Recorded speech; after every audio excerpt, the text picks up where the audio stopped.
My name is Jonas. I am an overseas Filipino worker, a registered nurse, an advocate of Choose Life organization, and welcome to Jonas DuPodcast. I'm happy to introduce to you a new program called Book of the Day, and we are going to present to you some of the most significant, the most famous self-help books and inspirational books. So to tell you honestly, I really love to read, and this is one of my passion to learn new things, to learn new information from the different success mentors and coaches, and also from the different lives of the different successful people.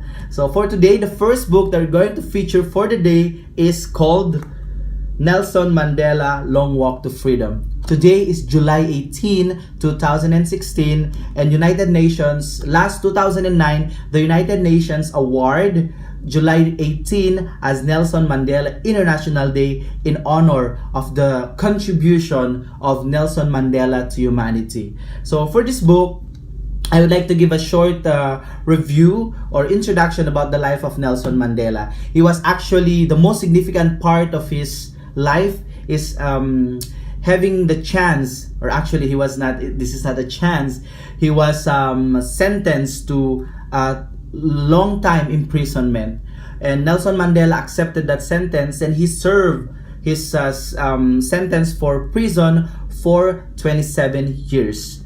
Nelson Mandela stayed in prison for 27 long years, and after that, when he was released from the jail, from the prison in year 1990, Nelson Mandela focused his work in his ultimate advocacy. Actually, Nelson Mandela, from the very beginning of his life, when he understood the situation of his country, of South Africa, about discrimination and about the liberty that is not being given equally to all the people. So for him, he studied law and started his advocacy of trying to influence and trying to contribute to the freedom that is needed in South Africa. So for 27 years, he served his sentence in prison, went out of prison in 1990, and after that, he continued his work. So he did not stop. Imagine, for 27 years, and he still had that fire in his heart. He's still excited about the things that he wants to do before going to the prison. That is a very good characteristic of Nelson Mandela. After going out of prison, he's still with the zealous. He is excited to do the work that he started.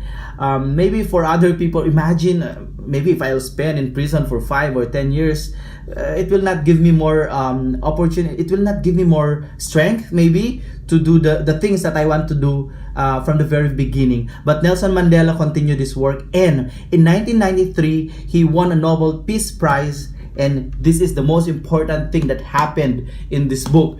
It happened in 1994 when Nelson Mandela was elected as first South African president.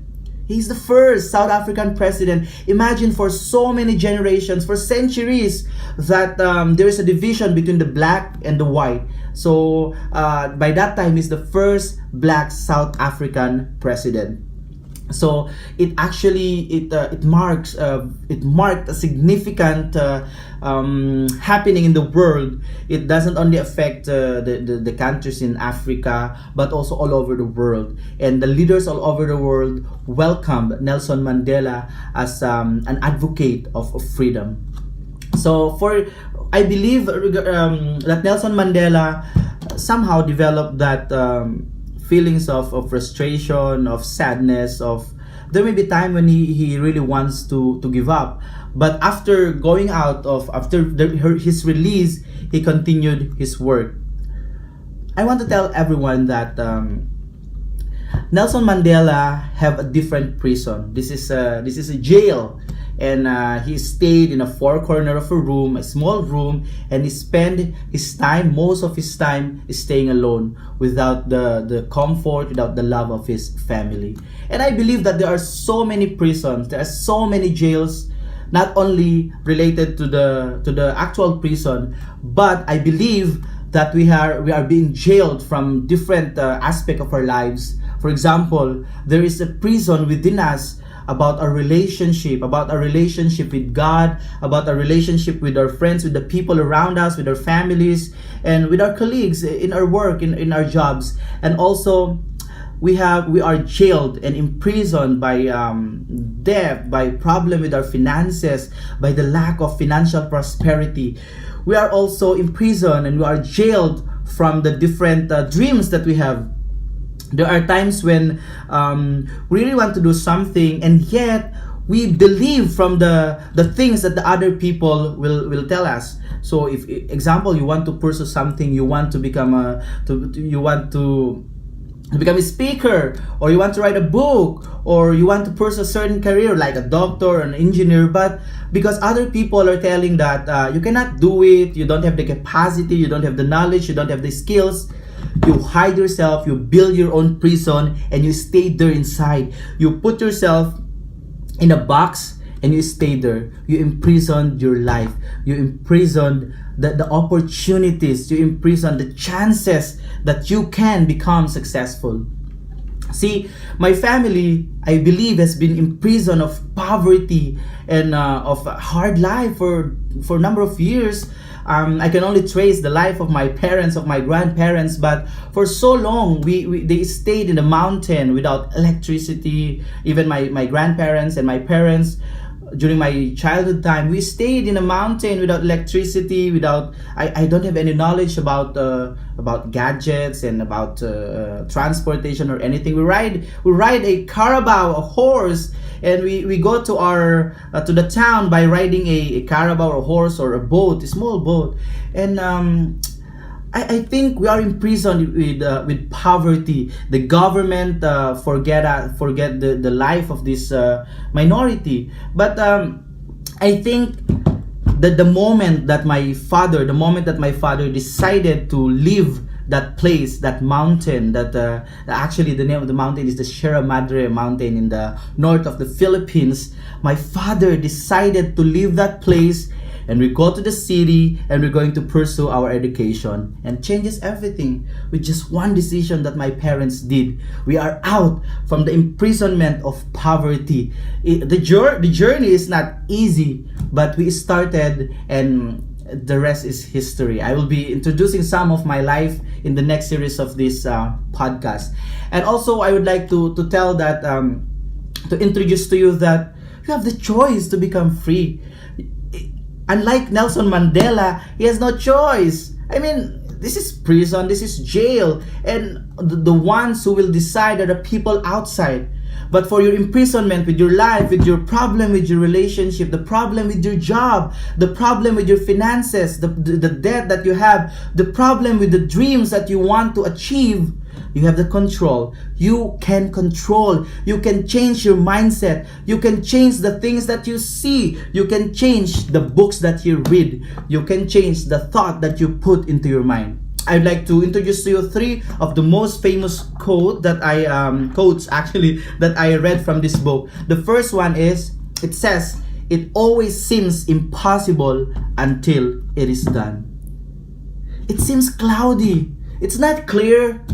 When you imagine you want to do something, you want to achieve something, you're thinking of the obstacle that you will encounter along the way. And then when you think that it's hard, you rest and you sleep and you dream again, and nothing good is happening into your life. It always seems impossible.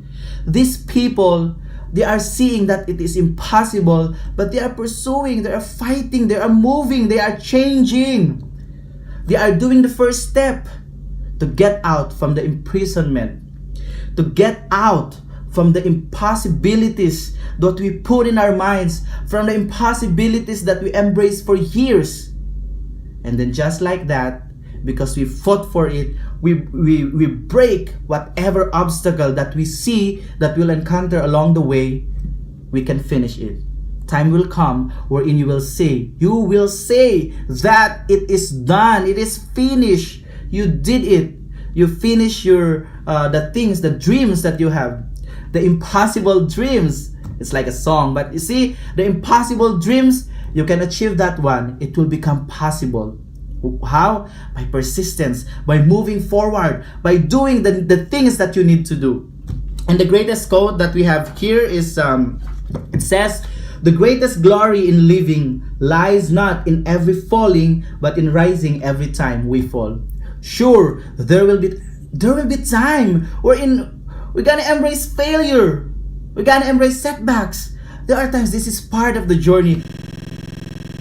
These people experience worse problems, most heartbreaking moments. But what they did, they did not just sit, no, it's over, I fell down, I can no longer rise again. No! What they did, they studied, they improved themselves. They studied their obstacles. What happened in there? What happened? What are my performance? What happened? And I'm going to analyze what are the things, what are the reasons, what are my mistakes. I need to learn from those things. I need to take the lessons. I fell down, but I will take the lessons and I will be moving forward. Whatever happens, whatever it takes, I will do it. I will rise. That is a very nice commitment. He fell down. Nelson Mandela stayed in prison for 27 years.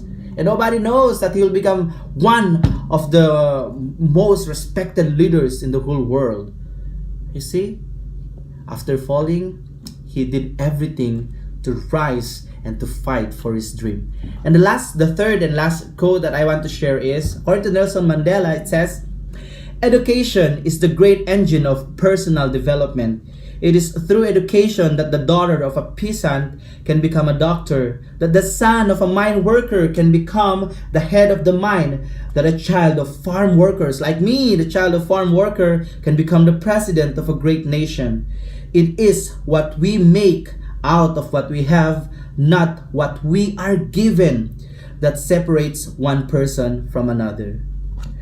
I don't know, but I learn things when I have this. I'm already growing up, and I'm starting to understand the things. I'm wondering why we are very poor. What happened? Is this God choice for us? I don't think so.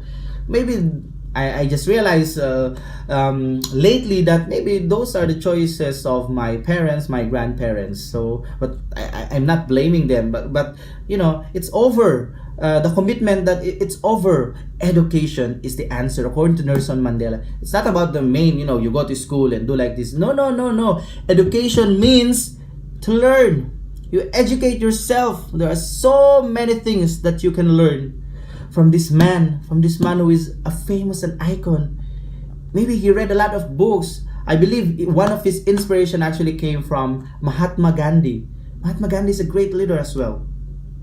So from now, I'm encouraging everyone to study, to learn new things. The first step, according to Jim Rohn, says, before inspiration, education first. You're not wondering why your neighbor is earning $1,000, the other is earning $5,000 or $10,000 or $1 million. Why? That's the first question I had in my mind. What happened to these people? If they did it, I think I can do it as well. So I started to read.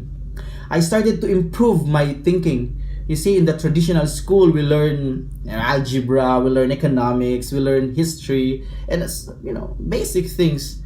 But how about learning the journey and the success of these people?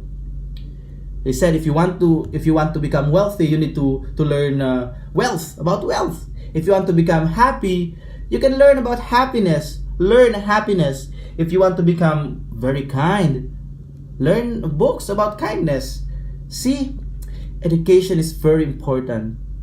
There are times when we are becoming complacent. We are resting with what we know. And when we check our lives, oh my God, our result, very poor. Our finances, our relationships with other people, with our colleagues, with our family, it's poor. And what we will do? We cannot just rest with the things that we already knew. How about reading a nice book? How about understanding a certain book like Mandela, of being persistence, that even if he stayed in the jail for 27 years, but he still worked for his dream. So the first thing to actually, for anything, if you want to make a difference in your lives right now, you need to learn new things. They said, these famous people says, insanity is doing same things all over again and expecting a different result. You are expecting that you will become successful, but you are just sleeping, staying in his social media account, browsing your Facebook and nothing, ranting, complaining and all. How about, analyzing, how can I change? How can I change my result? How can I have the improvement in my finances? How it will happen? You need to learn. You need to know the thinking and the language of the rich for you to understand and for you to have the idea on how to do it yourself. The question now is, are you satisfied with what you have? Are you happy with what you have? If the answer is yes, then go for it. Live a nice and a good life. But if the answer is no, certainly, if the answer is no, there's something within you that is burning. There's a fire within you. There's a passion within you. And you need to seize that moment. You need to do it now. If your answer is no, I think now you are thinking that maybe you can do something. So think about that. Think about the education first before inspiration. You need to improve yourself. You need to know the language of the rich. You need to know the language of the kind people. You need to know the language of the happy people. And then learn. You discern. You look for certain things that you can apply in your life. Let's do it all together. This journey, let's join me with this journey to become one of the most successful people in the world. And I believe if you'll join me now, we'll work together and we can achieve our dreams.